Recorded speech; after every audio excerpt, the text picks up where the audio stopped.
De vote, Luc Lacroix, bonsoir. Vous êtes le correspondant de France Télévisions à Moscou. L'opposition est muselée, le parti présidentiel est assuré de l'emporter. Alors pourquoi ces images de triche sont attribuées à Russie Unie?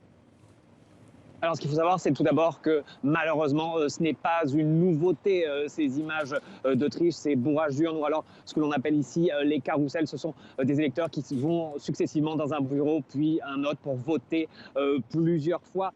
Cela a peut-être été rendu possible parce qu'il y a eu moins d'observateurs indépendants que d'habitude. D'abord parce que le travail de l'ONG Gola, dont vous parliez tout à l'heure, a été entravé puisqu'elle a été classée agent de l'étranger. Les observateurs de la SCE ne sont cette fois-ci pas présents car l'organisation internationale trouvait que 60 observateurs comme autorisés par Moscou, ce n'était pas assez pour travailler. Vous le savez, même si ces élections semblent jouer d'avance, le pouvoir les prend très au sérieux. Des ministres populaires ont mené la campagne, le ministre des Affaires étrangères, le ministre de la Défense, de nouvelles figures se sont engagées à leur tour, comme un médecin qui est un des fers de lance de la lutte contre le Covid.